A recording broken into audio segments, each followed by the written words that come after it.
welcoming to the Splinter Magic Show, the one and only Mr. r0nd0n. That's the director of Splinterlands TV.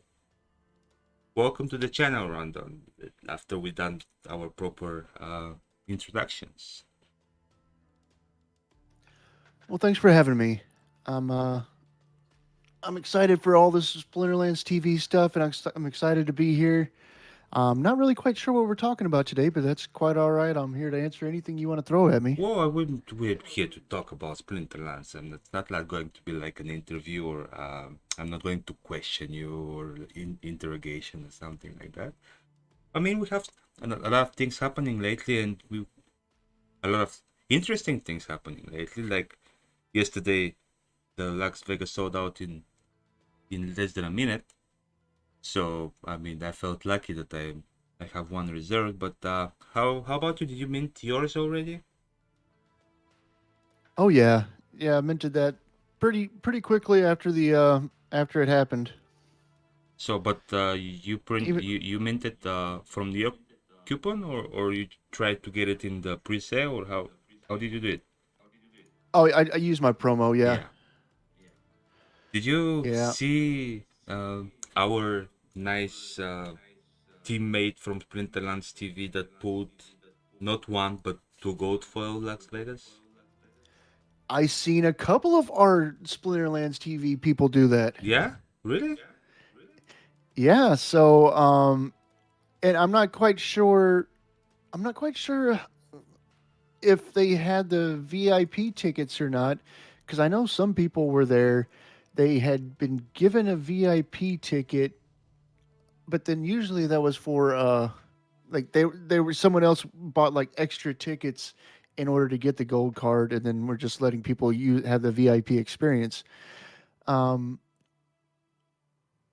but no, Jim Morgan Yeah, and Street Streams. I don't know about. Yeah, I haven't heard about the team streams, but yeah, I was watching Team Fidel's video from the live show that they did around like the beginning of the sale. And yeah, it was. I was thinking if he was that was on Splinterlands TV, that probably for sure would have been clip of the week. Jim's reaction to probably both of them. Both of the reactions were unique, but yeah, I mean, he was talking how much he wants the gold foil Vega, like for weeks, if not months, and then boom, he got two. So I guess good thing happens to those who want them. Yeah, some people get all the look. I didn't get any gold foil or anything like that, Me but neither. it still plays the same. Yeah. I still beat people with it. So Are you enjoying it? Like, is it something that you're having fun with? Like, are you experimenting with it, or you straight away going and beat them? yeah, you know what? It's exactly the way I thought. It's basically it's basically a more powerful Kelia, For all sprinters. and like I'm going to use it every single. I'm going to use it every single instance I would use Kelia, except for very rare things like 12, 13 mana Yeah. matches. Something really low, and then even then, like Kelia, like is where Kelia is almost too expensive at that point too. But other than that, like Kelia is kind of useless to me now. Yeah. Like Kelia went from like very meta to very niche overnight now. Yeah, but still, it's only thousand Vega. So, I mean, for you, I understand it. That probably like for everybody that got a Vega, but it's still a strong summoner. But I'm curious. Are you using it outside of situations where you would use Kelia before? Because now it opens up other splinters as well, and there are some interesting combos I think with the other splinters like that, which never had to have any boost abilities in the summoners.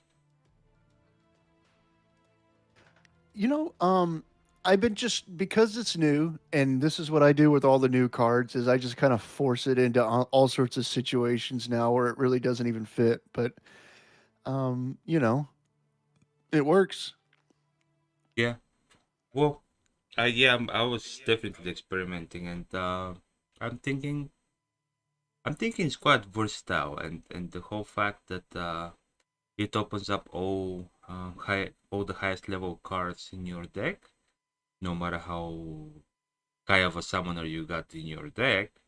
That's also pretty unique ability. So all in all, I think it will be well sought after card. I'm just surprised, and that's probably because the whole renting market is a little bit down at the moment. But I'm just surprised how low people are renting it for. And I mean, I guess people will people and markets will market. But yeah, I was really expecting to be a little bit more pricey than that, to have a summoner that unlocks all your cards and all your splinters. But I mean, I guess we're not there yet. Well, I shared an example of the last one I did. I don't know if you want to look at that, but that's basically kind of like the stuff I've been doing with it. You mean your last battle? Yeah, the last battle with Kelia. Let's see. Is it the same with 2 zeros? I, I I put the link in our chat. Oh, let me see. You mean in Discord? Yeah, and Yeah, right here where we're okay. we're talking at. Yes. Second. Let me pull it up here. Do. Let's see the last magic r0nd0n did on the battlefield. If the game will let me. Come on now. Okay. Oh, you're playing in wild with her. Oh, Yeah. that's wild. Yeah, I'm mostly playing in modern now, but I miss wild a little bit. So let's see what I see. Well, Oh this yeah. guy, He only had a level 4 too. I didn't realize that. I yeah, thought this was, but this was a kind of just a blowout, like this game. yeah. Let's see. um, I want to watch the game to see what happens. Yeah, I can see it. Oh, it was a super sneak match, and I decided to put that fast guy at the very back, and even his exploding rats missed it. yeah. Which, It's a big. but the Pretty much exploding rats, everybody missed him. yeah, Oh, that's nice. Yeah, yeah. I think it's like, see, um, having the option of uh, playing uh, a summoner with the speed, shield, and health in fire. It's something that is like playing Kelly in fire with added bonus. So yeah, I think there are a lot of combos in the other splinters. I know it's easy call when it's something like, oh yeah, in this rule set I usually play Kelia, so I'll go for Lux Vega. I mean, for 1 mana you getting 1 health on all your monsters. Sounds like a good deal to me. But yeah, I'm yeah. curious about the other. If there was a 1 mana monster that gave strengthen, that would be used quite a bit. But this is even better than that because it doesn't take up a slot on your monster roster. Yeah, definitely. And yeah, sometimes you have extra mana, but sometimes it's kind of tough to spare. But when once like the summoner gives to all of them for 1 mana gives 1 health, that especially in small mana matches, that can be pretty decisive. Let's see what the chat says. So Kelly is still the cheap option everyone will consider. Well, I mean, still a powerful summoner. Marcio Spice here, Hero Marcio Spice, Crypto Ace, load more options makes it more fun. Yeah, that's what I like about Vega. And in case, guys, you have joined later, we are having a nice conversation with Mr. Random. the director of Splinterlands TV, and we were talking about Las Vegas. But since we're approaching the end of the year, pretty much, um, what is the thing, Splinterlands TV wise, that you're most excited about for the upcoming year? Like, I'm sure that you have some plans that you want to achieve or some goals that you're aiming for, and that's probably something that excites you about the next year. If you can share it, if it's not like strictly confident or something that you cannot yet share, I mean, I would be happy, and probably the viewers would be happy to know what's in store for us 2023. The stuff that I'm super excited about, I want to, I want to build some stuff before we announce it. So there's going to be, it's going to be a little bit secret. I don't want to, I don't want to spill the beans just yet, but I'm super excited for it because it's going to have implications not just for Splinterlands TV, but for like all streamers. Um, and also, I mean, besides that, like just getting up to 24/7 streaming, which is we're right on the cusp right now. That's actually going to be that's going to be pretty powerful. I don't know if people really realize this. Where the thing is, when you're subscribed to a channel, when you're subscribed to this guy or this guy, you've got to be on the ball. You've got to be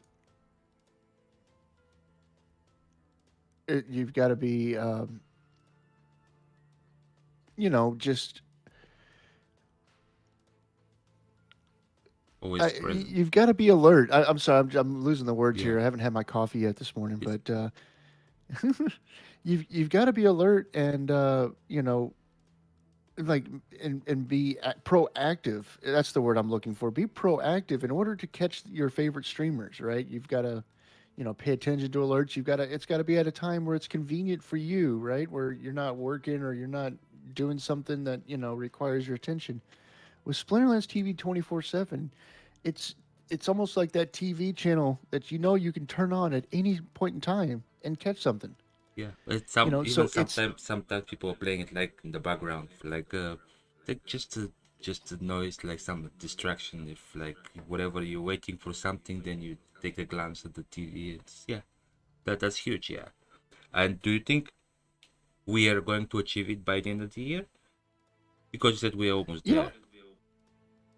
I think we are right now. It's just purely there's some stuff going on with the daylight savings time and things like that where I'm holding off and keeping the people from filling the rest of the slots. We've got a bunch of streamers that are wanting more slots right now, and that's going to happen. Um, so I think that we're going to be filling up the slots here, at least by December. But that's going to be pretty powerful. I mean, just the fact that you can tune in at any time and catch somebody is going to be way more, significant than most people might realize. But I think that's going to be a huge part for growth.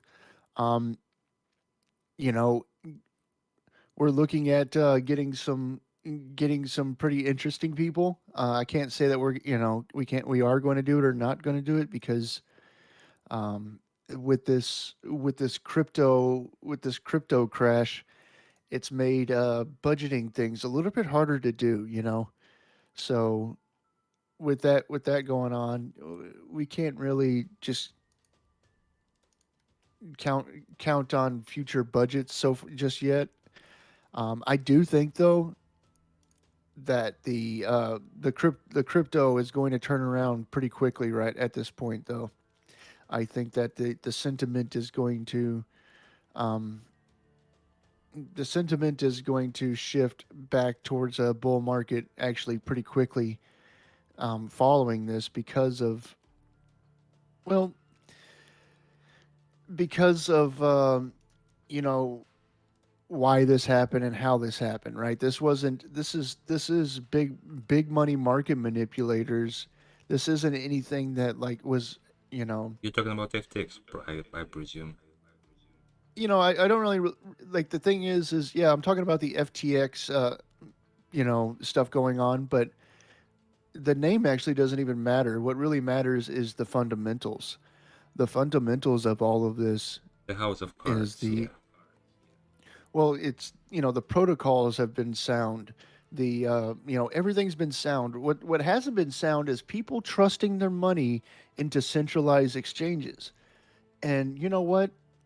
I got to tell, I mean, I say this to everybody. The first rule of crypto, and it's been the first rule of crypto now for, I Since mean, I joined, yeah, like 10 years now, maybe.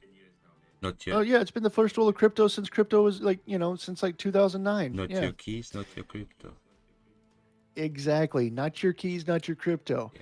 The only reason, like, do not leave any crypto on an exchange that you can't afford to lose. Sometimes it might make sense. Like, oh, I'm leaving it on there because they're offering me a bunch of money for leaving it on there. The only reason they're going to do that is if they're playing funny games with fractional reserve lending and using your funds to go off and make more money, like FTX was doing. And when they do that, that means that it's probably unsustainable. It's probably going to burn some people, and you're not going to have a good day if you on a long enough timeline. Um, It's like the pyramid once schemes. In because the beginning, everybody's happy, and then the more people join, the more people got burned at the end. So some people make money out of it, but yeah, the majority don't, unfortunately. I've heard so many people say that oh yeah, I've seen a lot of people like, oh, there's some problem. It's not sending to my Coinbase wallet. There's no such thing as really a Coinbase wallet. There's Coinbase holding on to coins for you, but it's not a wallet. It's Yeah, it's a it's like a UI. bank account. It's a UI. It's an application that shows you numbers. Yeah, it's a bank account more or less. It's custodial, right? Like your bank is not a wallet. Your bank is holding your money for you. Coinbase is holding your money for you. It's not a wallet. And I want people to understand that. And someone in chat here says that you know maybe people just don't trust themselves, so they trust others. And maybe and the thing is it's going to be different for everybody.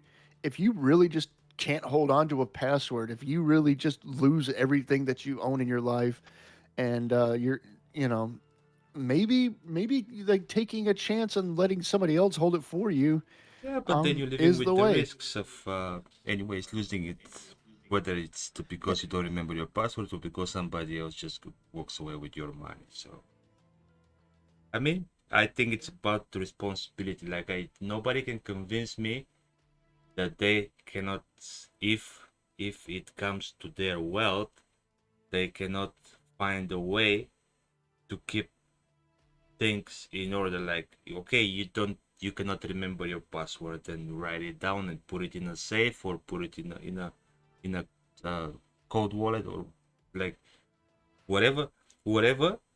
Like, if it's about your wealth and you're responsible about your wealth, you'll find a way to be able to manage it. And if you're just like, okay, yeah, you manage it for me, I'm okay, like, you manage my money, I just want my money to be saved. Well, yeah, I mean, it's like that 9 out of 10 times probably won't work, in my opinion. yeah, I mean, but it's all a risk calculation, right? What's the risk of you holding it? What's the risk of these centralized exchanges holding it? A lot of people have a lot of Yeah, trust placed in these places, and historically speaking, what you have to understand here, and because crypto is a fundamentally different game than banking, and with the bankers, um, the bankers have done some shady stuff, let's say, for the last over 100 years, since the Federal Reserve and the fractional reserve banking has come in. It's been going on way longer than that, but last 100 years is a good example.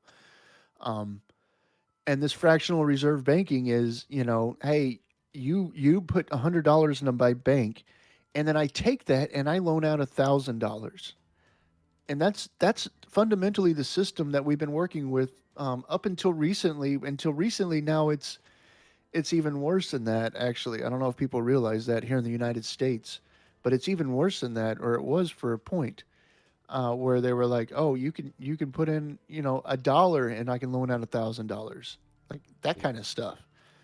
Um, but now people are taking that traditional banking kind of financial program and trying to do it with crypto. But the problem with that is crypto is all public ledgers. So whenever you send your money, your cryptocurrency to an exchange like Coinbase or Binance or Bittrex or FTX or whatever,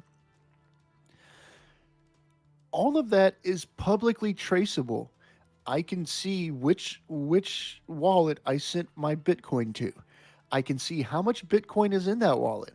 I can see where they're sending from that wallet to a different wallet. I can pretty much track the entire network of that if I really want to understand how much Bitcoin that exchange is holding. And then you can see, like, what kind of reserves these people are working with. So it's all public. There's no backroom deals. There's no government to bail you out. It's you have this amount of Bitcoin and you are over leveraged by this amount. Something is up. And that's what happened with them. That's what happened with FTX. Is all of this stuff is public for anybody who has the forensic accounting that wants to look into it. And somebody saw that they were over leveraged and basically basically did a credit crunch on them. Yeah. That's I was just based on what you said, I was just wondering. I mean, the whole idea behind crypto and behind the decentralization of crypto was like, yeah, banks are bad. We want to move away from banks because banks can decide when and if you can get your money out or not. And then in crypto, you own your money all the time. So, like, the whole model was supposed to be a bit of a runaway from the banks and the decentralization from the government and everything. And now it seems like those exchanges are actually trying to be the banks, which is like kind of odd, and in my opinion goes against what the whole crypto idea was. Yeah, the whole point of crypto is to be your own bank. Yeah, And self personal responsibility, self accountability, that kind of stuff where you know th- it puts the power back into the people's hands. But a lot of people are saying, I don't want this power, or they're being enticed by 8%, 10% gains, and going, okay, well, let me just go ahead and make some money right now, and eventually I'll put it back into in my power. And we're seeing a lot of people get burned with that, and it's really sad. But honestly, and this is going to sound a little coarse. It's going to sound a little blunt, but not all educations are free. yeah, definitely. Sometimes you've got to pay dearly for your education, but Yeah, hopefully those are going to be the educations that stick with people. yeah. I got some good education around the ICO mania when everything was supposedly pumping, and yeah, thank God I didn't go into all the BitConnect stuff. Then, I mean, a lot of people made money, but way more people lost a lot of money. So while there is a bull run, everybody is genius. There is no wrong move that you can make. Everybody's like, oh yeah, I'm killing it, man. I'm buying at this price and I'm selling at this price and I'm the man. And the moment the bear hits, and like oh, what happened with my, like, where are my coins? What happened with my crypto? I overnight I lost whatever amount. I mean, yeah, well, genius. I mean, that's how markets work. When the market is going up, everybody wins, and when it's going down, only the smart people win. So yeah, it's easy to make gains on the way up, the mastery, and I don't have it, but I mean the real mastery is making gains on the way down as well. Otherwise, you're just giving back what you made. You know, the on the way down, it's not that hard. I mean, what the easiest way to explain it is just have some dry powder. That's what, that's the term that like aggro likes to use. Yeah, but to have Have dry some. powder, you have to have made moves prior to the whole down slide. Like if you were riding the wave and then you didn't make the right calls when to pull out at least some of your investment, so you have dry powder for the way down. Yeah, I mean, I know it's easy to make money on the way down if you have powder, but it's not easy to have powder if you haven't pulled out, because if you see all your money disappearing, and then you're like, oh, well, of course I'll put some more from my money because I mean this is so fun, so much fun. Well, that's not how it works. So yeah, if you have dry powder, which you kind of like, if you're playing with the house money, yeah, I mean, definitely there are a lot of deals to be had.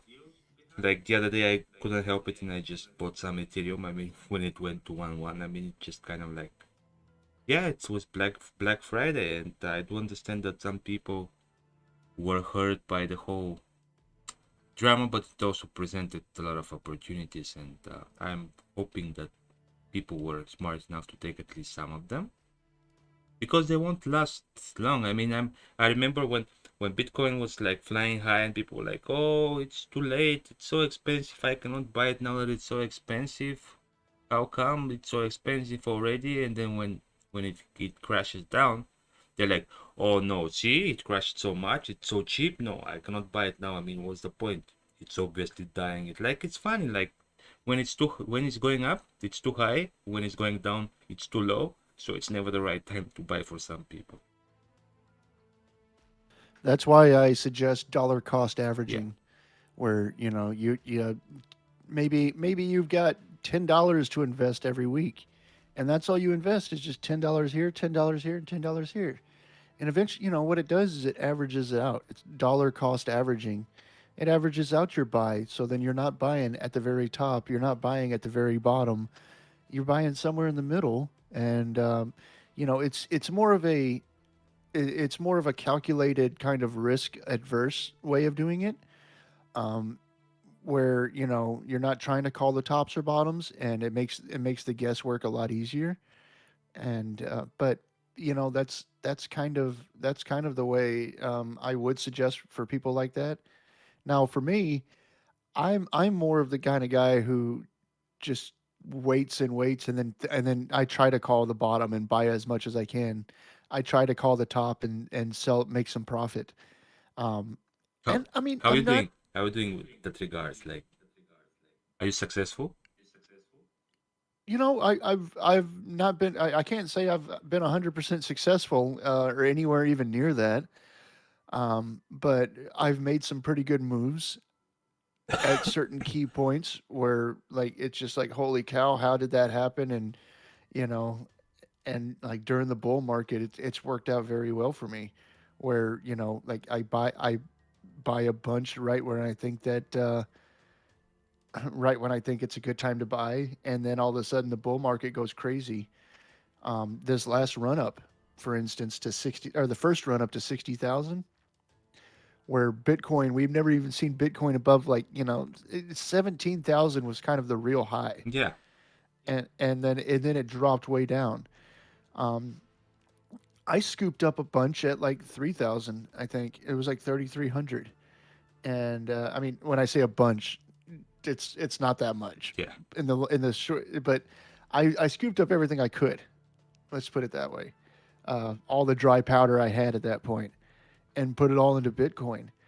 And then all of a sudden, my few $100 turned into a few $1,000s, and I was like, oh my gosh, like Yeah. and That's and then it got to a point in which this was kind of lucky because it wasn't me calling the top, it was me needing stuff. So Bitcoin was around like $60,000, and I started selling it because I had to buy laptops, I had to go take a trip across the United States. I had a bunch of stuff that I needed to buy. So I was like, oh well, I got all this Bitcoin here. Let me sell a bunch and buy all this stuff that I need. And and then as we found out, like I essentially sold the top. yeah. Well, that's good. I mean, you got the most, like, you bought it at almost the bottom, and then you took advantage of its stop. So yeah, I mean, good job. Yeah, that cycle worked out pretty well for me. It doesn't usually work out that well, and I will say that like me calling the bottom has had better success than me calling the top. Because I get with that same frenzy that everybody else does. It's like, oh, this ride's never going to end. It's going to keep on going. Here comes 200,000. You know, So are we there yet?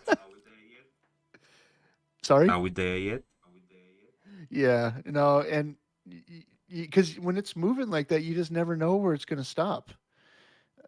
No, you And said you're you like, oh, said what? you said you're more successful calling the bottom. So I was asking, are we there yet?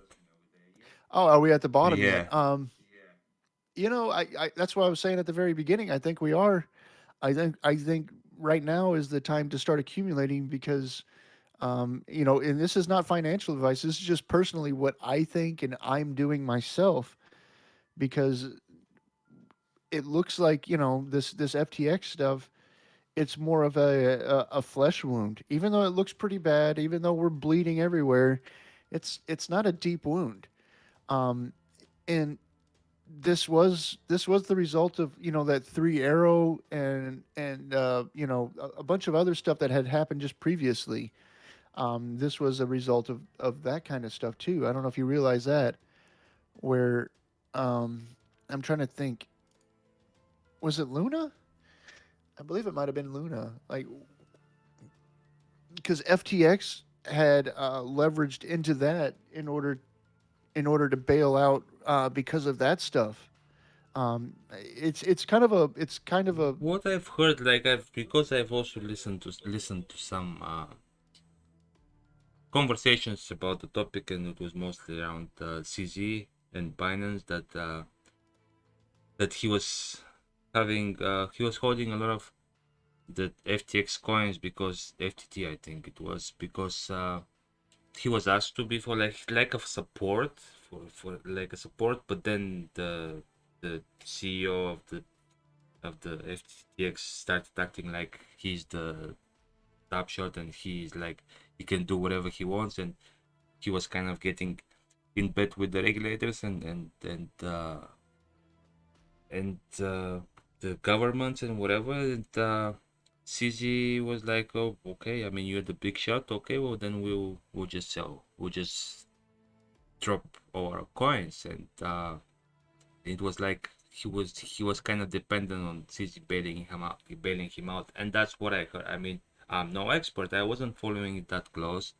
I just saw what happens after, but that's what I heard people talking about. It was kind of a reaction from CG on an action on the part of FTX. So I don't know who's right, who's wrong, and I do agree that it's just a flash wound. And anyways, we were in a bear market, and that's good that it hit. I think that's good that it hit while we were in a bear market, although we were like in a little recovery mode. It seemed at the time, but the impact would have been way greater if that would have happened, I think, while we were in a bull market. And also, funny, all these things, like all the rug pulls or all the runs, are happening during bear markets. Like, it probably has to do with people over leveraging and then not having enough capital to survive it. So they just okay, bye. And unfortunately, it's still going on. And hopefully, stuff like that, when it happens, will call for actions or like as when it keeps on happening, at some point people will be like, okay, since this is happening, we should find a way to regulate it in a way that it's not happening, and we should be like, you want to have an exchange, you have to have, as CZ was proposing, you have to have like a list of your assets, like what you own, how you back up whatever you hold, and whatever you present yourself to be accountable for. But I know it's still a long way, I think. Well, the way I understand it is that FTX was part of Binance's incubator program. And Binance has this what's called an incubator program to help get Yeah. projects started. So they invest for, a significant amount of stake in the project. They invest in these projects to get them off the ground. And FTX was one of them. And that's why Binance held so much FTX. And then the FTX exchange, started having some excess capital. Let's just say. Yeah. I mean, obviously now we know they didn't, but they started having some excess liquidity um, that they want, and that's what they used to buy back those stakes from CZ and from Binance. So, the thing is they had already worked at, they've already been not business partners, but business, associates in a way. Yeah, but then something And broke. so, That's what I heard. That something between them broke, like in their relationships, I guess. oh, maybe. I mean, I don't know. Like maybe CZ wanted more control or more. I'm not quite sure what the terms of service are for that incubator program. I'm sure it's not. Hey, I'll give you money and you do whatever you want with it. Because that would be stupid. And Yeah. CZ's not a stupid No, guy. he's not. He's many things, but stupid is not one of them. Yeah. But yeah, Uh, I think yeah that FTX drama was talked about a lot, and I saw in the chat a little while ago people were talking about the GLX. Uh, how are you proceeding with your GLX if it's not a secret? Like, does it treat you good? Do you treat it good? Like, what's your vision, your plans? Because I'm sure you have some staked SPS, so probably you're getting some GLX. Quite honestly, soccer does not interest me in the least bit. Um, I tried playing it as a kid. I tried watching it on TV as an adult. Football, as people call it, or soccer, is, in my opinion, the most boring sport that has ever existed, and that's including against golf. Okay. I mean, I do And understand your and opinion and, about the game football. and so, I mean, I am not the target demographic for the person to be the thing with Splinterlands, it's kind of fantasy, and it's got all the stuff that makes it a great game. With the GLS, I have no interest in soccer. Even like I've kind of gotten to the point where I don't even really watch sports anymore, except for MMA. There's really no sports that I even keep track of anymore.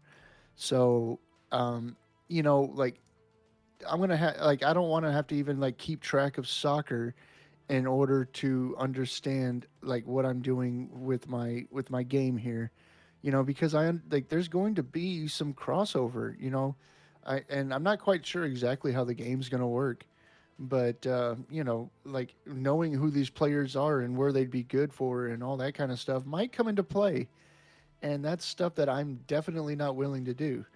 So, as far as it goes, I'm taking all the profits I'm making in GLX and turning them into turning it into Splinterland stuff. So But I mean, yeah, I do understand that you said like in general no sport excites you that much, but you're aware that the GOX is like the whole Genesis League sports. It's not just the soccer game. Like the token that you're getting, the GOX token, will be for oh yeah, yeah, I everything, know. And everything included in the Genesis League sports. So maybe it's like maybe down the line they put MMA in some shape or form, and then maybe you'd be like, oh, okay, that interests me. I mean, that's the only sport that I'm left watching, so maybe that interests me. Then maybe I wanna check it out. But then you don't have the GOX token because, for example, I'm just saying, like, if do you think in long term it will be something worth it? For example, for you personally to hold coins. And do you see it as a good investment to be getting all this APR and collecting coins, which in future might be valuable, or you're just getting rid of everything? what I would say is go read the white paper. Okay. Go read the white paper. Understand what the total supply is going to be. Understand what the inflation is going to be, and make your best judgment. Yeah, I was talking about Because yours. Like, how do you see? Like, yeah, what I'm doing is I'm selling everything. That's what I'm doing. And the thing is, but it's mostly like if I was a big sports player or sports fan, I probably wouldn't be doing it. And but I'm not. So if I watched any sports, because like you said, you're absolutely right. This is the GLX token. It's not just for goals, right? It's not just for the soccer part. It's for everything that ends up coming under the umbrella yeah, of and so this token is going to be probably it has the potential to be even more useful than like SPS in the regards of like how many different things could come under the umbrella and the potential in the future. But as far as it goes, there's like literally one sport that I care about. So, and like you can't even like tempt me with beer to come over to your house to watch football games with you. Like it's not going to happen. okay. Or baseball, Fair or warning. basketball. Fair warning. Now I know that I cannot do that, but I could entice you with the beer and Splinterlands, right? Entice me with Splinterlands. With beer and Splinterlands, not beer and soccer, beer and Oh, Splinterlands.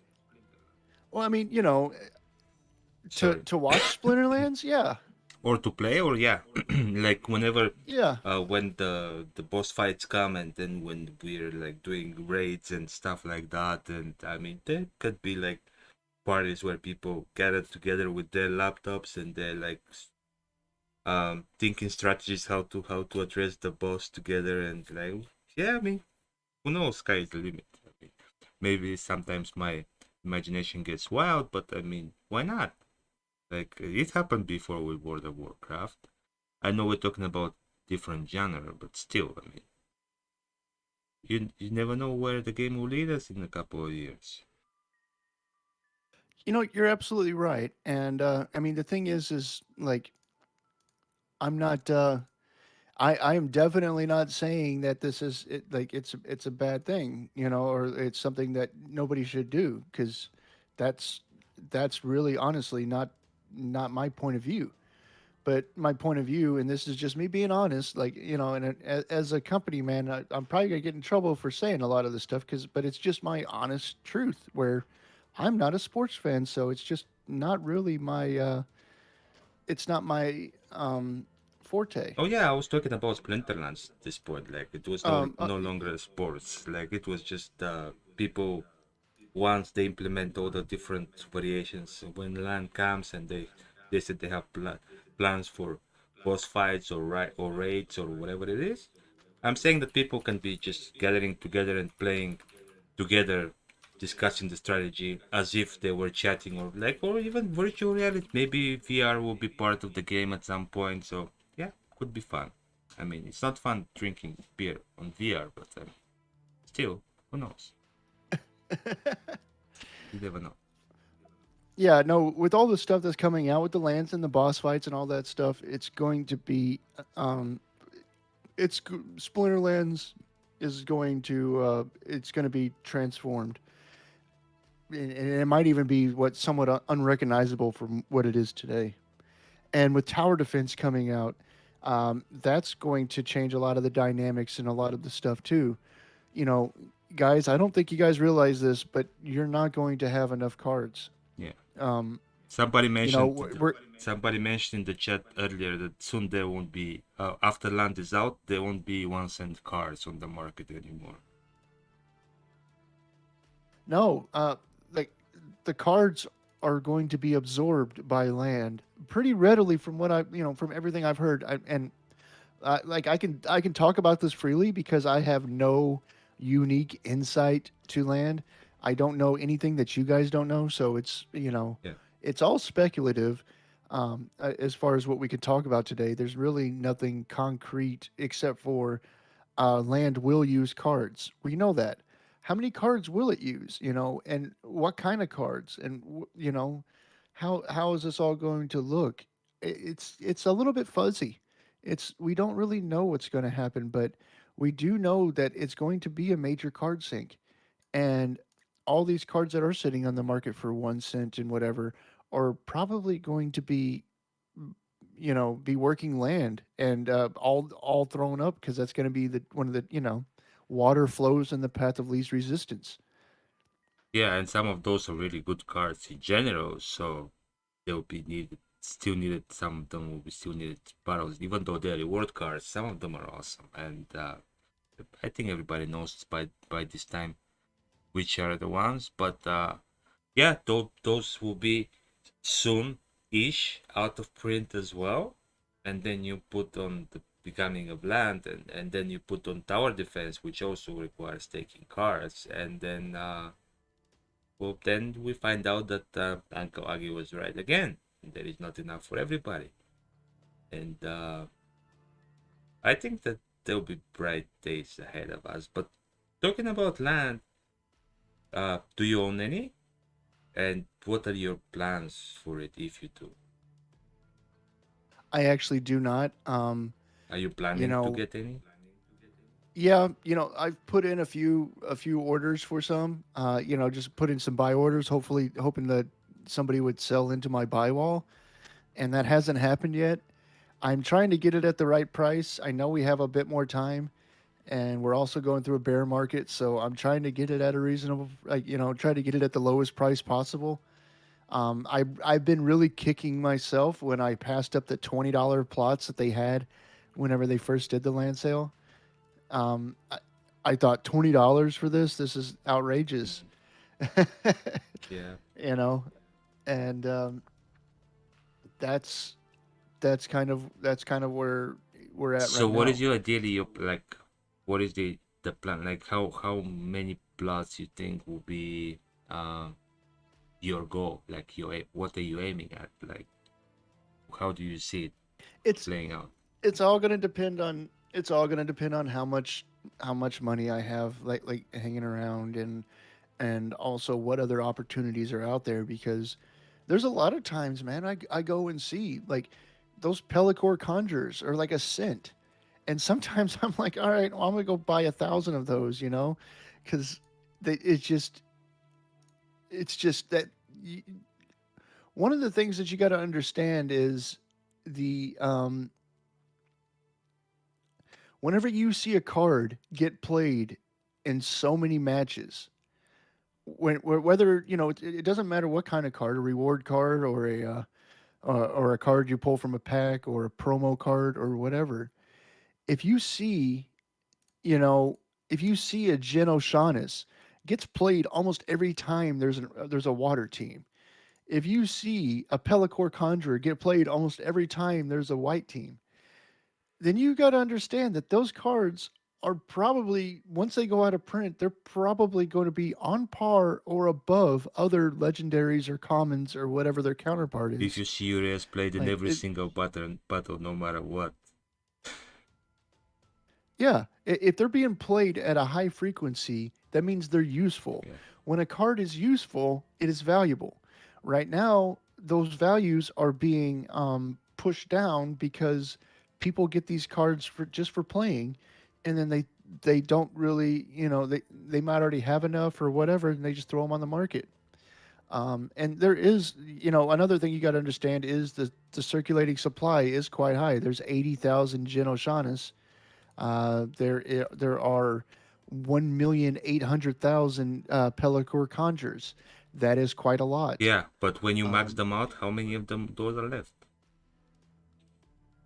I actually, like with Pelacor Conjurer, you got to divide the total BCX of everything by 400. Yeah, Um, you know, and then and then all, with Genoshatis, and then all it'd of be a sudden, 11.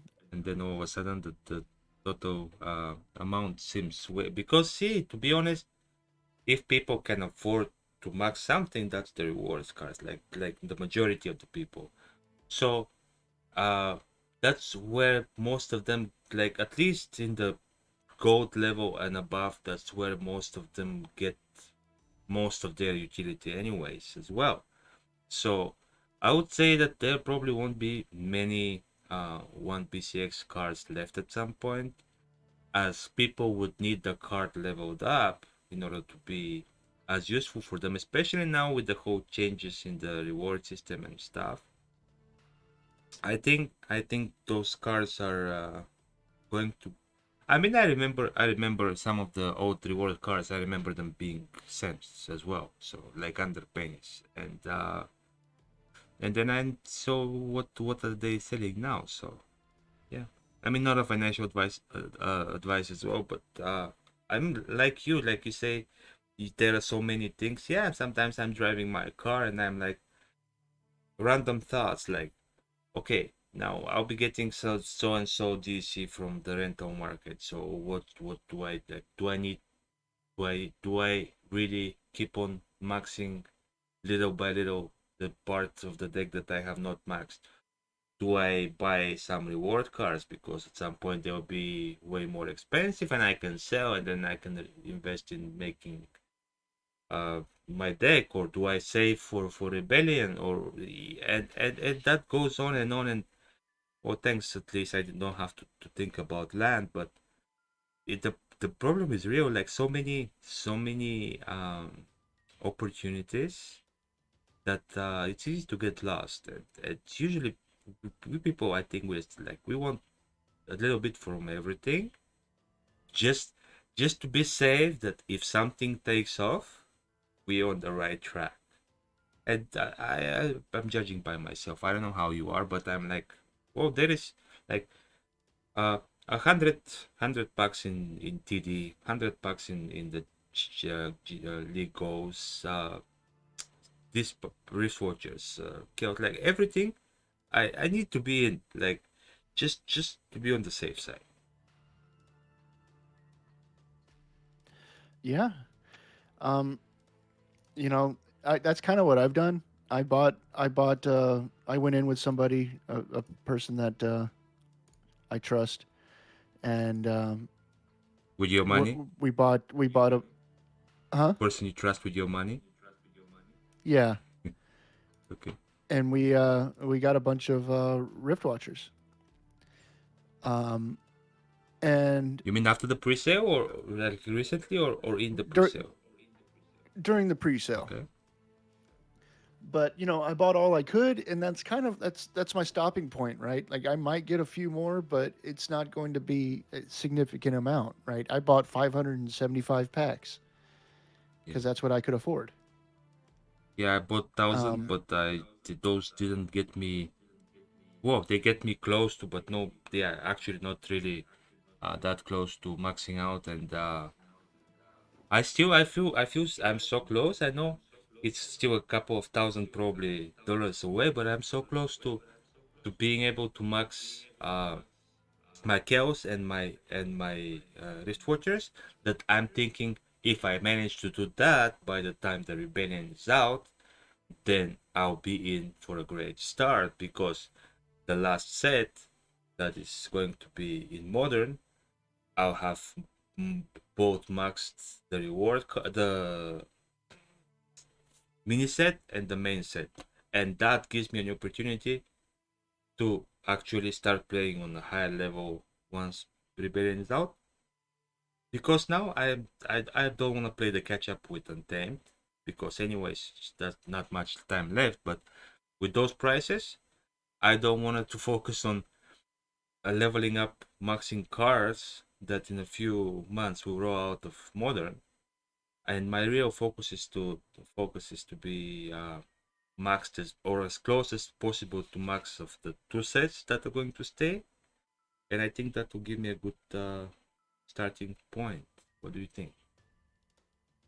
Yeah, that's I mean, it depends on what league you're wanting to play at, because you're going to have to take into account that you're going to have to do the same exact thing for Rebellion, and then you'll have to do the same exact thing for the set that's released with Rebellion, That's why I'm still right? saving. That's why I'm saving for Rebellion now. But also, like saving in high for Rebellion, while trying to whatever I get from the rent, trying to build up my decks at the moment. But yeah, no, I'm aware that that's a lot of money coming up, a lot of expenses. But it's luckily it's like at least half a year away. So hopefully by then land will be out. So I'll make some hopefully profit there as well. So, but that's the plan. The plan is I want to play. I want to play at least at like Diamond 1, Champion 3, like at least that level I want to reach. And for that, I need to be, I feel to be competitive at that range, I need to be with the max deck.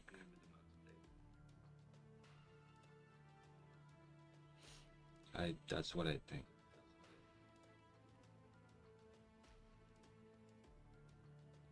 Yeah, I think that's a good plan. Because as you are correct that Wild is going to be without Untamed and without Dice here not too distant future. Modern, you mean? Yeah. And when that happens, the entire meta is going to change. The entire, and the people who do have Chaos Legion, the people who have Rift Watchers, and not the new players coming in. So I guess you were kind of a new player coming in when Untamed was already out, right? Me, no.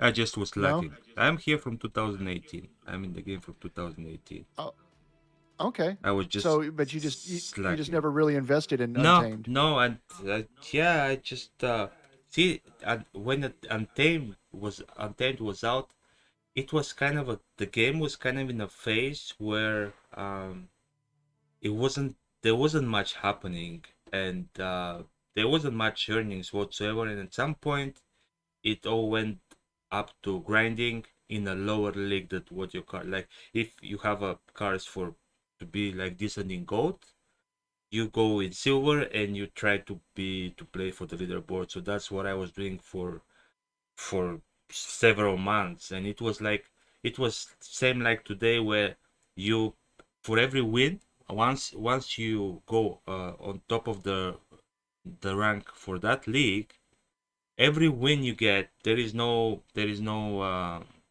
double points for consecutive wins. And every win you get is basically around, you get 3 points in ranking. And God forbid you play with somebody below your ranking and the RNG or whatever reason you lose 36 points. And then you have to win 12 games to, to just get back to where you were. So at some point it turned into a complete grind. And I was like playing for a while, and it was good because you were getting some as reward some untamed packs and whatnot. But at some point it just got boring for me, and I didn't sell anything. I just said, okay, I mean, I guess, yeah, I'll revisit the game in some time. And then the next thing I know, a several months later, I got some, I think, email that there will be an SPS airdrop, whatnot. And I was like, oh, let me check. I saw land going to $700.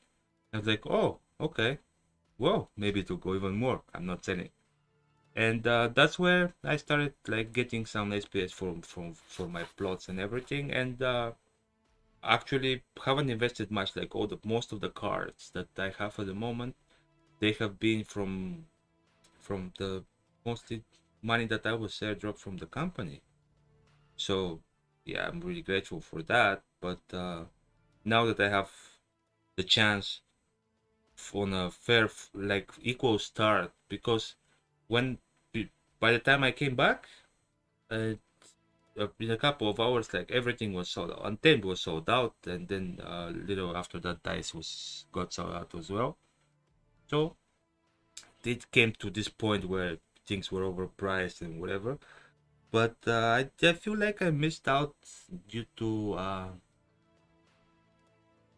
due to really not being impressed with the game for a long time, and it's probably yeah, I take it as my fault, but I had an excuse because I was doing it for a long time, every day, every season. I was just competing for the leaderboards in silver because that's what the only thing that made some sense. So yeah, due to that feeling bored, I probably missed some opportunity. But now I'm trying not to make that mistake again. So even at some points, I feel like desperate because now I'm learning a new game. It's totally different. The game now in modern is completely different to what I'm used to playing for years in wild. So I was like, okay, I don't have a competitive enough deck for wild to compete for higher leagues. I have the chance to get a deck for modern, so I have to learn how to play that deck because the meta is totally different, as you know, and if you don't adapt, you just go. I mean, you're just out of the picture. So that's why for me now it's a new game, and sometimes like I've managed to raise my deck level to a point where I'm thinking should be pretty competitive for diamond.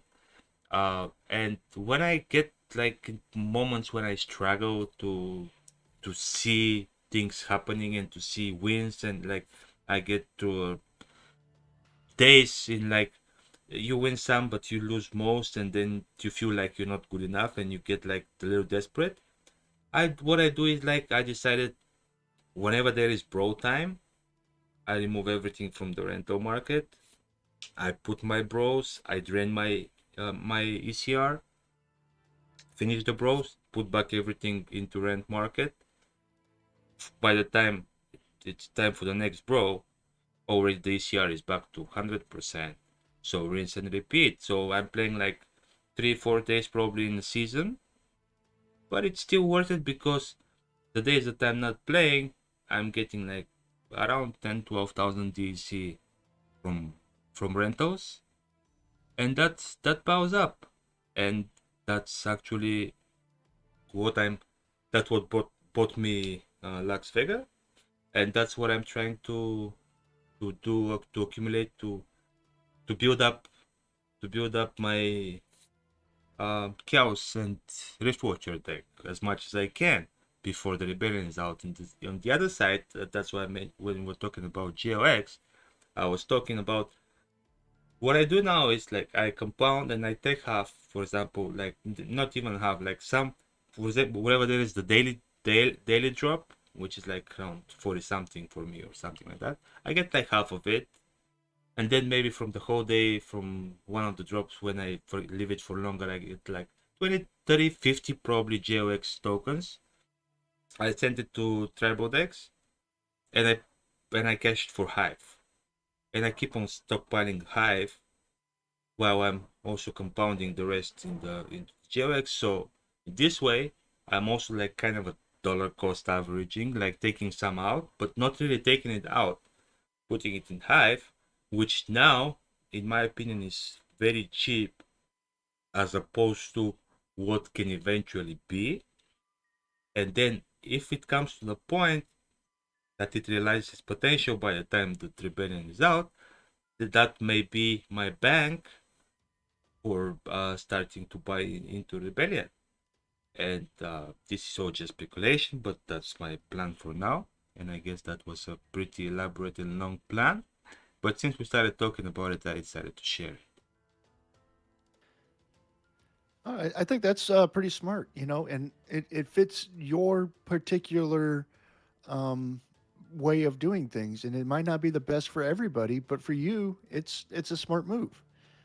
And that's I think that's what people need to realize, and a lot of people who are maybe new and don't have a full breadth of like the history and how things progress and where it's going, might not really be able to have a clear picture of what best suits them, you know, and that's really where eh,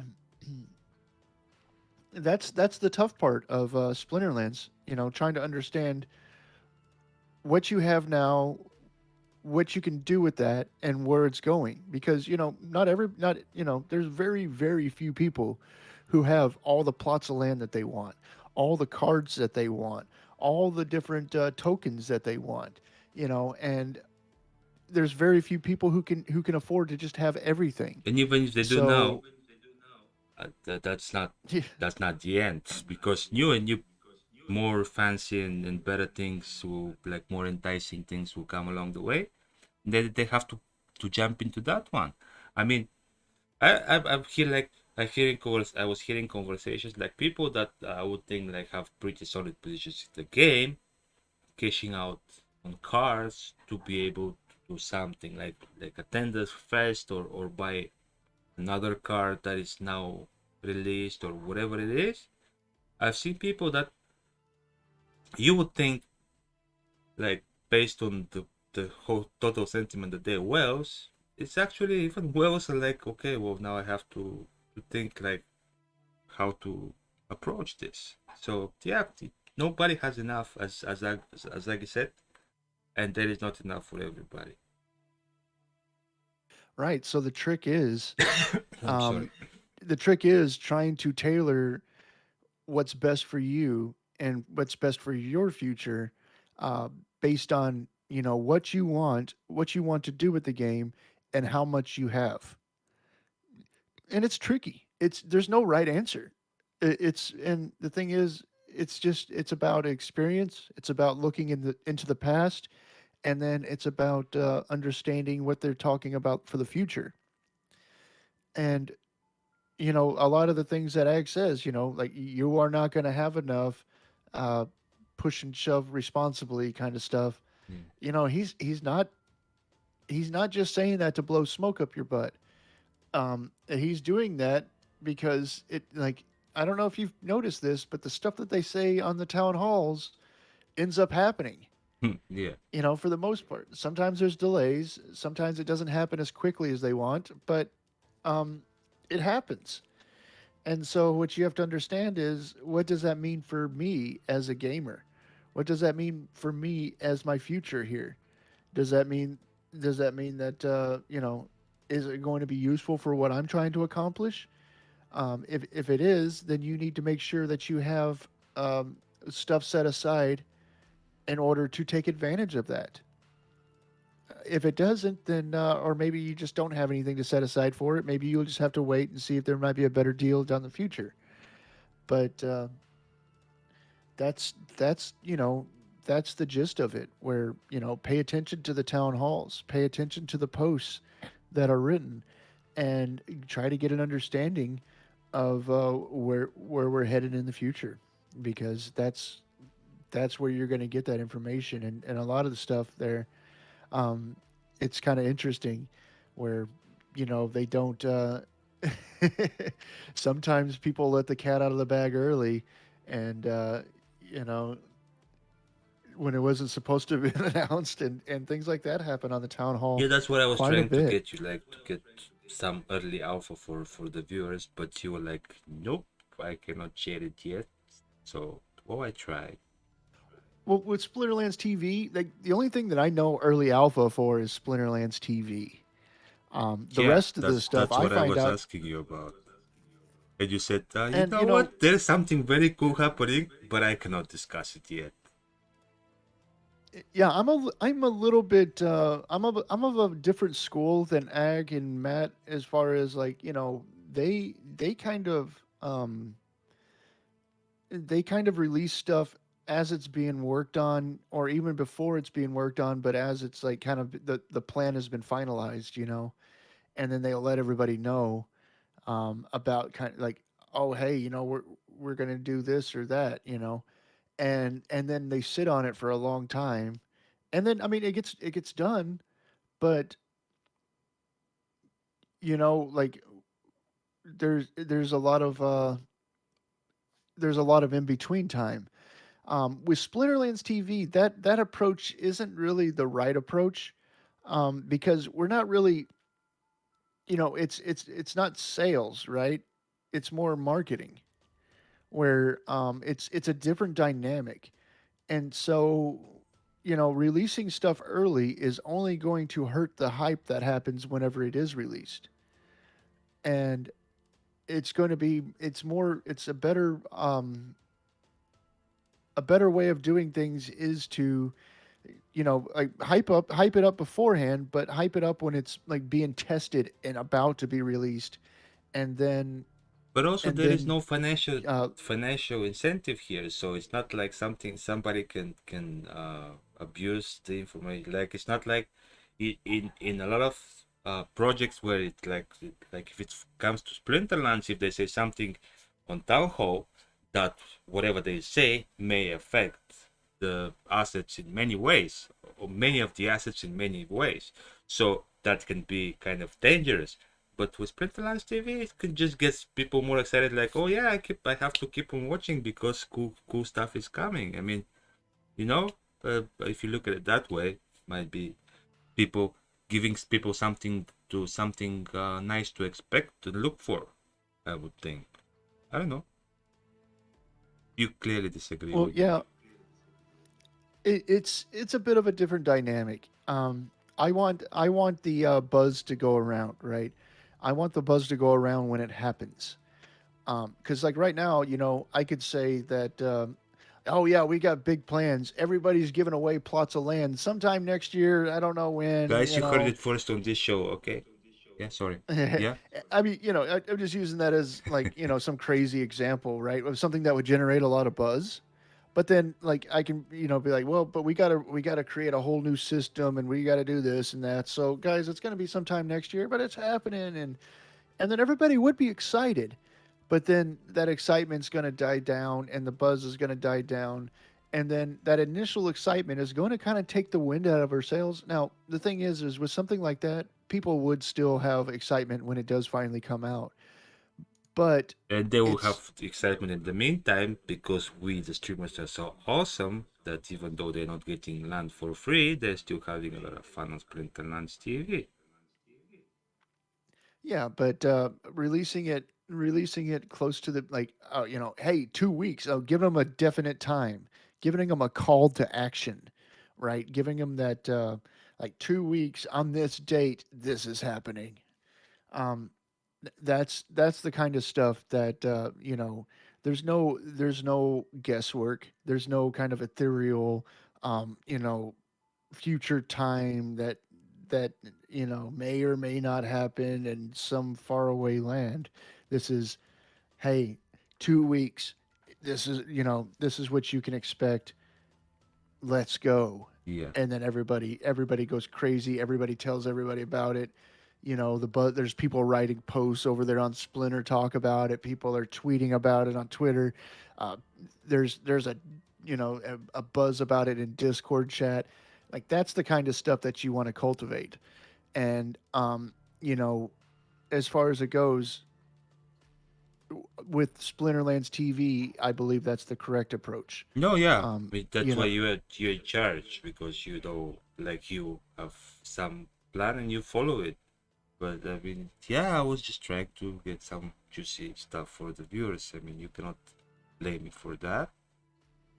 I don't blame you for asking, Yeah, but yeah, I'm trying to let you know, kind of why I can't let some cats out of the bag. yeah, And I keep my cards very close to my chest until they're time to lay down, right? yeah. Because You know you a lot of this what stuff is what was the song? You gotta know when to hold them, know when to fold them. know when to walk away, Yeah, know when to know run. when to run. Yeah.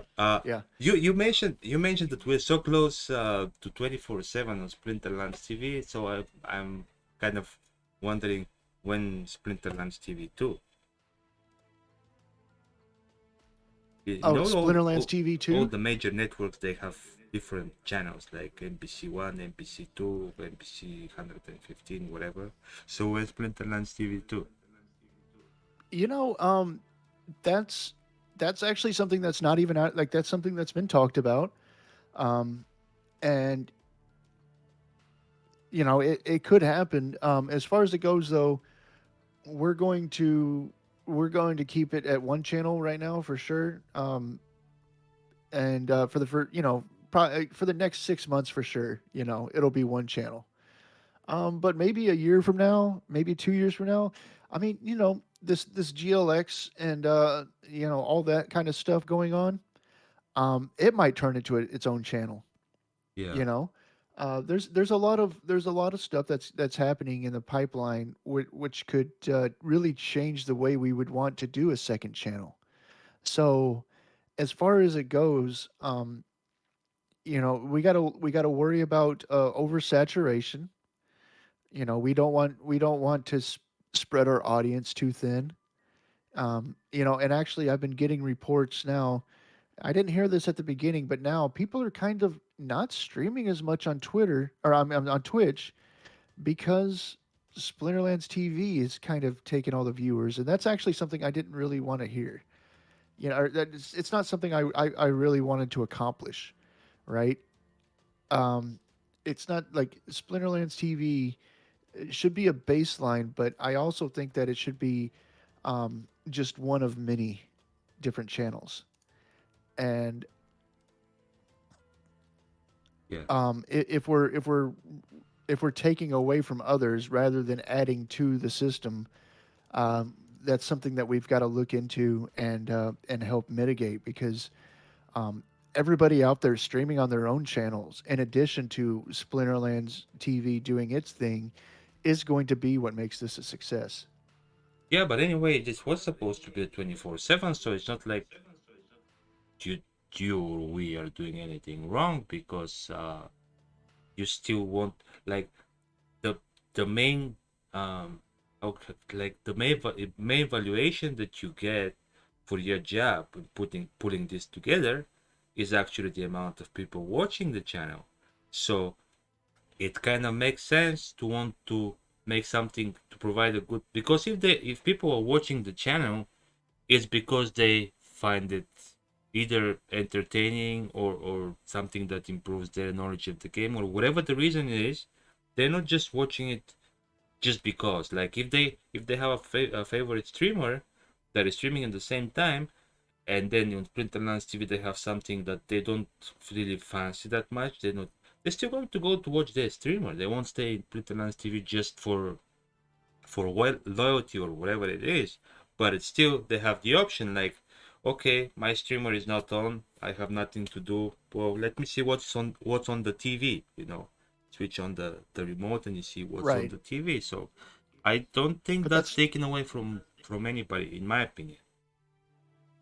what I'm saying is what I'm saying is that it's not that people don't have the choices and stuff. It's that people have stopped bothering to even stream anymore because Splinterlands TV's around. And like what we see here in chat, Canada is saying that people that watch Splinterlands TV already play Splinterlands. We need to reach new audiences. And Yeah. that's absolutely right. Right now, Splinterlands TV is more of a it's more of a kind of keeping like the people who are here, keeping them around, having somebody to share your ups and downs and your frustrations and your triumphs and all that stuff. It's more about it's more about keeping people like in the ecosystem, right? And there's a word that I can't think of right now that means exactly that. Retention. It's a retention tool. But as we start to grow, as Splinterlands the game category starts to have more and more viewers, this is where it gets really interesting. The the algorithm on Twitch will start recommending Splinterlands more and more to outside people. And this is why it's so important to have not only Splinterlands TV, but other Twitch streamers as well, all streaming the Splinterlands game. Is because the more people who are streaming it and the more people that they can bring in from their own networks and the more people watching it, that starts that starts tickling the algorithm just right to where it gets that content gets promoted on the browse and the recommended categories. And when that happens, then you start getting in the foot traffic. You start getting in the outside viewers who have never been exposed to Splinterlands. And that is something that will come. Now, how quickly can we make that come? That's going to be dependent on how well we can attract new people and how well we can tickle that algorithm. But that's the goal. That's the long term goal. The short term goal is get this up and running, get it, get a nice host of people running it 24/7, and then get our regular base in. Our base is going to be our foundation. Our base is the people who are there day after day, week after week, checking out Splinterlands TV. Those are going to be the people who form the foundation, the bedrock of the channel, of the category even. And then once we've got that, we can start building on with different promos and different advertising and marketing ventures to where eventually we start growing it enough to where it gets shoved into other people's feeds, and then they start coming in and checking out like what's all this buzz about, what's going on here. And so it's going to be a grind. It's not going to be something that we just happen overnight, but once that algorithm does start recommending us, it will start snowballing. And in order to get there, though, it's a little bit of a tricky thing, and it does take a community. It's not going to be just Splinterlands TV that's responsible for it. All I see the role that Splinterlands TV is serving is it's going to serve as a baseline. It's going to serve as a beacon. It's going to serve as like the heartbeat of it, and it's going to take the arms and the legs and the eyes and the ears and all the different components to make it actually happen. Well, yeah, but I did hear everything that you say, but in regards to what you're saying about algorithm and being exposed to, and I don't know, it's probably the TV is subsidized from the team, right? It's not earning anything to be self-governing, like to be self-sustainable, right? It is Oh, it absolutely is a not. money sink. Yeah, I mean, right now it's part of the advertising budget of Yeah. Splinterlands, What I'm saying is like, and I just wanted to make a point. Sorry for interrupting you. Just my point was like, if I come on Splinterlands TV and start watching a show, and then I'm not very entertained with what I see, for example, I was like, okay, like I know that that show will be for so and so many minutes more, so I'll just go do something else, and then I might totally forget and might not come revisit the TV at all for the next day or so. Whereas, and I do understand that we're not there yet, but where you have an option, like if you have a channel too where somebody else is streaming, then you have better chance of retaining that person because maybe he doesn't like this particular show, but then the other show he does like it, and then it's same like having more streamers stream their personal stream. It's just giving another option to retain and keep an audience. I'm thinking, and I do again understand that it's still far, but if there are people willing to stream and willing to go through it, and there is interest, maybe at some point will be something. If it's not a too big of a sink for money sink for the team, that maybe could be an option Just have a variety that can help retention, in my opinion. And that's you're absolutely right about that. Where having a second option could help retention for keeping people on the official Splinterlands channels. But the thing is, I just want to see. I want to see. Not so. I mean, like the point isn't really keeping people on the official Splinterlands. Like, if somebody wants to watch Splinterlands content, they can click the Splinterlands tag underneath the video title, and you can actually browse and see who's all live with Splinterlands right now. And actually, what is going on? It's saying that nobody is playing it right now. Nobody is live with Splinterlands right now, even though we're live with Splinterlands. That's not good. Yeah, see? Oh, it said language other. Nope. Okay, there's only one person like live with Splinterlands right now, and that is Splinterlands TV. Us. That is you. And you. Um, you. Yeah. Okay. Me and the voice in my Split head that people were hearing. Splinterlands TV presents Baby Omega. Yeah. Which, by the way, that brings me to a question I've been having. What does that name mean? Where did you get it from? Do you mind answering that? Yeah, I don't mind. And it's really one of those things where you can put in the description of it's a long story. But okay, I'll give like the basics. It starts around the time where IRC was still a thing, if you do remember. I see. IRC, Interlay Oh, Chat, IRC chat. Yeah. MIRC, Okay. the program MIRC or whatever. It was like it was uh, the first Discord of the internet. You may put it this way.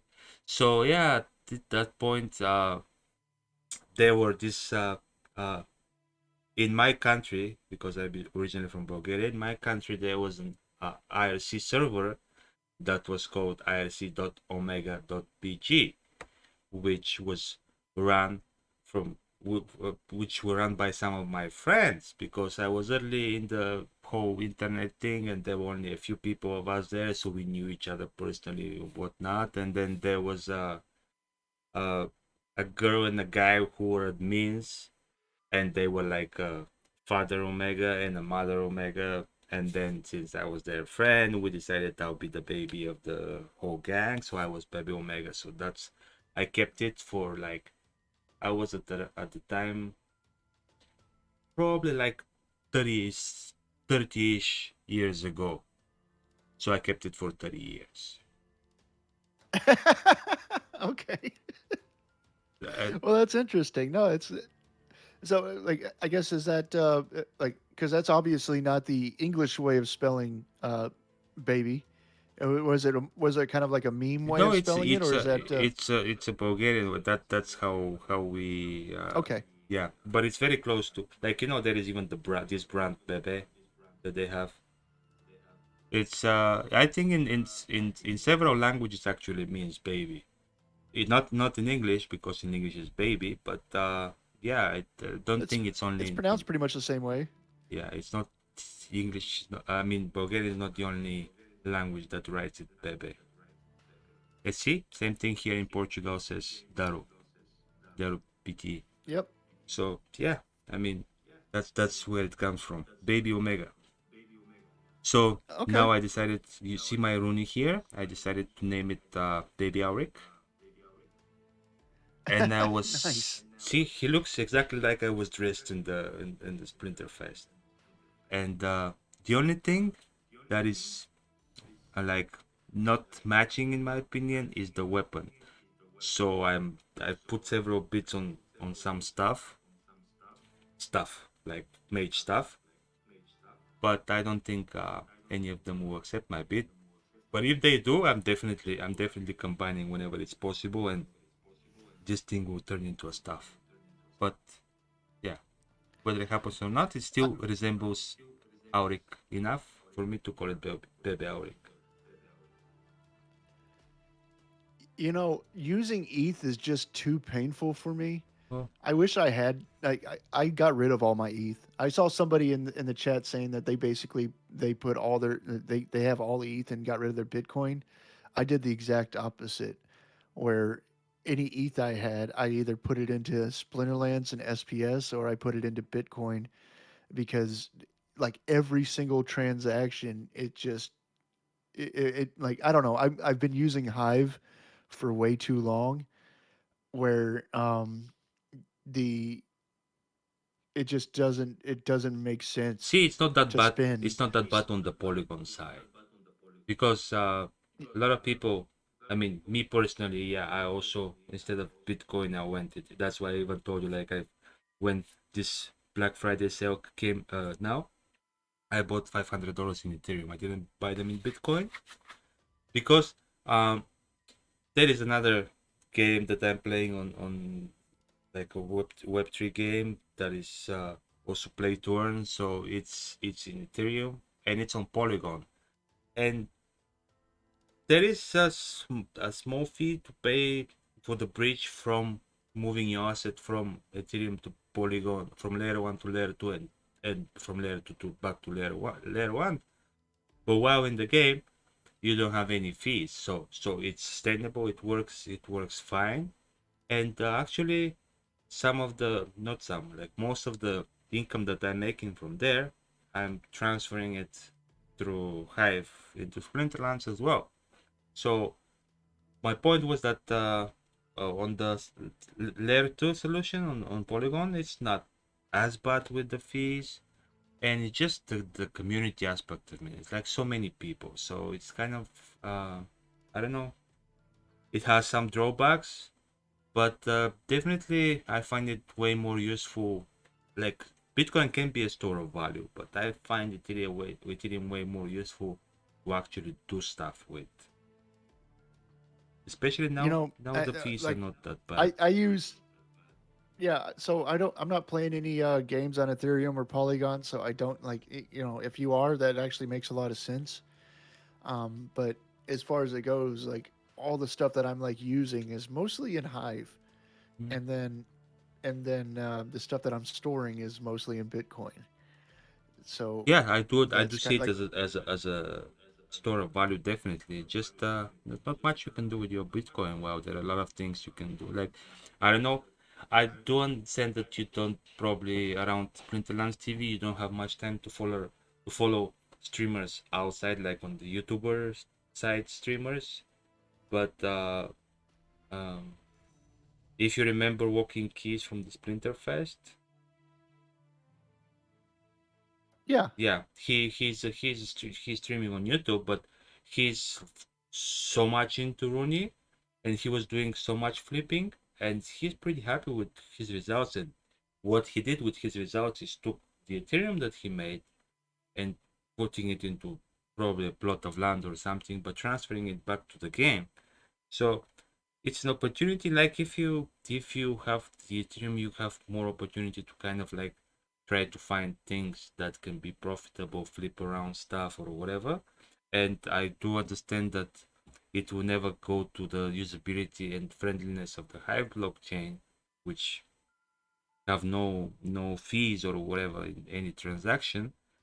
But it just Hive is not unfortunately as spread out yet for some reason, although it's probably one of the best blockchains around. But It's a sleeping giant. yeah, Like the thing is too, earlier we were talking about, you know, we did a whole segment about like FTX and the bear market and kind of like all these different gains that people are chasing, and what the risk that they're running with, you know, all these centralized exchanges, you know, playing with their money, um, and you know, and what can happen with that stuff. With Hive, I don't know if people really realize this. You can get 20% APR on your HBD. Yeah. HBD. I don't think that people realize that. and it's like you're not trusting. Like what you're trusting is the protocol, and I would encourage everybody to understand that protocol before just blindly going into it. But it's not anybody like taking your funds and then playing around with them and sending the money off to politicians and buying like big marketing on top of stadiums and stuff like that. This is more of a liquidity um, a liquidity thing where locking up your HBD for 3 days at least um, will net you 20% APR on it, and that's that's kind of like it's kind of a sleeping giant And half as of far as like half of the earnings from any article that you put on big deal or whatever platform you use, half of the that rewards they go into HBD. So it's like they actually, you don't even have to invest your own money.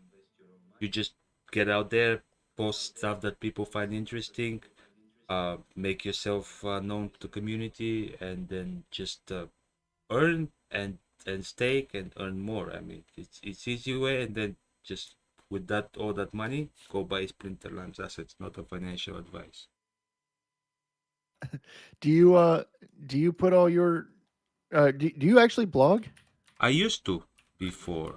I used to. Oh, still when it was Steam. I used to was trying to find different ways that like I was going first with all the crypto news in a way like there was a calendar like what event is coming when, and then it was like news articles and like You you posted your, yeah, so I just went and looked it up. Yeah, you did a little blog about your interview with Weirdbeard. yeah, and I'm going to do from like I what I was missing is like when we have to start streaming, we start streaming and then OBS, at least mine, starts recording at the same time. And I always stop it because it's like 15 minutes prior to the show. So there is no need to this thing to be recorded like for 15 minutes. And I was kind of like maybe forgetful, maybe because I was since I was posting my videos on YouTube and there wasn't much viewership there. I was like, well, it's even not worth recording them, and people can just watch a replay in Twitch if they so want or whatever. But then at some point, I was like, when I decided to start bringing people, I'm thinking these conversations are way too valuable to be just to just disappear like in the next stream. Like whenever the next stream comes, the previous disappears, so it always keeps the last stream right of the streamer. So I was thinking like those things are kind of valuable, so I decided to start remembering to record them from the beginning of the actual show and to post them and to try to promote them as much as I can. So maybe this way I can build up my YouTube channel as well. I can build up my big D earnings as well. So I think it's a win-win-win situation. Absolutely. Now, I will say you didn't use the Splinterlands TV tag Where on your on your post, on big D? and that Splinterlands. Yeah, so you tag Splinterlands, you tag Splinter Talk, you tag Leo Finance, Play to Earn, One Up, and Play to Earn, P2E. Um, but that Splinterlands TV tag, because you are a streamer, and this doesn't, like, I'm not telling this for the audience because if you're not a streamer, this doesn't work. But if you are on the stream team and you're a streamer for Splinterlands TV, your post will show up on the website on splinterlands.tv Oh, I didn't know that. in the news section. Yeah. But So, what is the? It's Splinterlands TV, just like with not like just like that. yeah, just Splinterlands TV. Okay, well, see, now I know. And now this interview will have this tag as well. Yep. And you put that on there, and then when you go to splinterlands.tv, there's the news section that shows up, and you can see all the posts from the streamers who have put that tag in. Awesome. Yeah. Well, see, every day we learn something new. And I usually, all new I learn about this streaming thing is from you. So thank you. And Absolutely. I know you committed for a way shorter time frame. And I see now. I looked at the time, it's like 9 minutes left. So kind of like I guess you stayed with me for most of my show, which I appreciate. I do hope it didn't clash with any of the plans that you had, but it was I uh immense I had pleasure. to tell people, I had to blow some people off. Yeah. Well, I mean, well, it's okay. Once in the year, it's okay to do it for me. I mean, I appreciate it though, man, and I do appreciate you coming around. I had a lot of fun talking to you about stuff, Splinterlands and Splinter TV related, and it was I think it was a nice conversation. I at least enjoyed it a lot. Absolutely. It's always good talking with you. I enjoyed talking with you the last time I was on here. I enjoyed talking with you when at Splinterfest, and I'm looking forward to the next time we get to talk. Yeah, definitely. I mean, you're like, since you're almost always around, you're definitely somebody that will be coming more and more on my show. I mean, at some point, whenever you're free, of course, but always as somebody that I enjoy talking with, that I would love to bring on, as long as you're free. So definitely we'll have you again sometime, not very distant future. I'm hoping. Absolutely. We'll try to figure out a good time again Yeah, and to do it. before I let you go, because anyways you blew off some people. So before I let you go, can you get share just like with a few words, like which for 2023 from the whole Splinterlands things that you know as a participant in the community, not as a part of the company, but all the things that you know that are coming, what is the one that excites you the most? Honestly, the tower defense. Yeah, that's the one that gets you most. I mean, there's some other stuff too that I've got my eye on. Yeah, I asked you about the But as most. far So as like concrete, is like the concrete thing right now. I think this tower defense thing is going to catch a lot of people by surprise. so you And you rate tower defense higher than land, because that's the answer I was expecting. land is the thing is land is kind of I'm kind of priced out of land. And the thing is I'm gonna have a few plots. Like I'm hoping to get like 3 or 4 plots. Um, that's going to be my goal.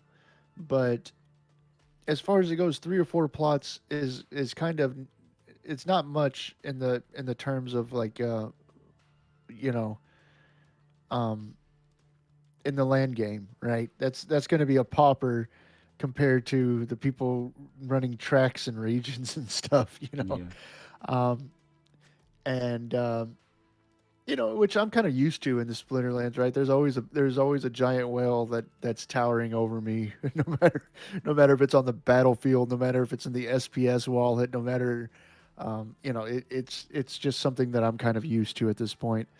Uh, but but with the land stuff, as it is right now, it's a bit too. The idea and the vision of it is a little bit fuzzy for me. So that's why I said, as far as what's concrete, the tower defense. I mean, we all know what a tower defense is. They've released like a lot of the mechanics of like how how the different stuff is going to all work, how it ties back in with Splinterlands assets. I love playing And balloons at some point, so I'm sure that I'll get into it very fast. But yeah, I understand that you think that that's the most opportunity, like the biggest, like for you, it's the biggest thing that is coming. it's what I'm most excited about Yeah, because the vision is clear. The vision is very clear, and I mean, we've got boss fights, but what does that look like? What does that entail? What do I have to do with that? What do I have to have for that? Like these kinds of things, they're a little bit more like it's more of an idea rather than a vision. And Yeah, land is starting to shape into a vision, but it's not quite there yet. Whereas tower defense, the stuff that hasn't been released, I have a lot of like background in playing different tower defense games in my past, where I know I can fill in the blanks for that vision, right? So you take a tower defense stuff, and then you have all the other stuff that's been announced, and you have a pretty complete vision of what it's going to be. And on top of that, now, I mean, just I'll try to wrap this up quickly. On top of that, I don't play stuff on my mobile phone. As far as like any crypto stuff, I don't put my keys into my tracking device, but a lot of people do. And the mobile market is huge. And one of the biggest things I see is when is the Splinterlands mobile app yeah. going to catch up with the desktop app? When because everybody wants to play this on their mobile, and the mobile experience apparently is really bad. Um, Tower Defense is going to come out day one with mobile in mind. Tower Defense is going to be a very mobile friendly game, and I think for that reason it's going to be kind of it's going to catch people by surprise. Well, I hope you're right. I mean, as I said, I wanted to have skin and everything, so I bought like 100 to whatever bucks of that as well. So, uh, yeah, I hope you're right. I mean, anyways, to bring people to the ecosystem, which in turns might turn out to be people that join Splinterlands as well. And yeah, it's exciting, fun stuff. Thank you again, man. Absolutely. Thank you again. I see, like, well, yeah, you managed to go through the whole show of mine, and there are like only 2 minutes left. And I appreciate your presence here. I appreciate you giving us, all of us, the opportunity to stream for the community and helping us with whatever you can. And thanks for being there for us and around. And I guess I can let you go. If you have any last words, you can use the last 1.5 minutes to share them with the community. Well, I'll let you give your goodbyes and sign off. And I just want to thank you for having me on here today, and My thanks to the pleasure, man. audience for being an awesome and giving us a lot of food for thought while we're having this discussion. Yeah. But thanks so much, Thanks, Ron. and I'll see you again next Sunday. Yeah, talk to you soon, man. Well, there you go, guys. That was Rondon, the director of Splinterlands TV, having a chat about our favorite game. And I appreciate all of you sticking around and being active in chat. Sorry, I didn't pay much attention, but just kind of difficult to focus on listening to somebody and reading at the same time comments and actually thinking of replying to them. So yeah, I hope you guys found the whole conversation entertaining. For me, it was very entertaining. I didn't feel like those 2 hours passed, it just went by like that. So I guess I enjoyed the conversation a lot. As I said, I hope you guys enjoyed it as well. After me, we have an awesome streamer that already I see in chat, which means he's around. That's r0nd0n Jr. And don't forget to check out his channel. He streams both in English and Spanish. So he's trying to catering to uh, the biggest, the bigger audience that he can, which is we are grateful for. And he says that cheaper to have a mobile phone for gaming than a PC. Yes, it is. But yeah, you can take that on into your next stream, Kraken, and discuss it. I thank you guys for being around, and I'm having another guest for you this Sunday. Bye.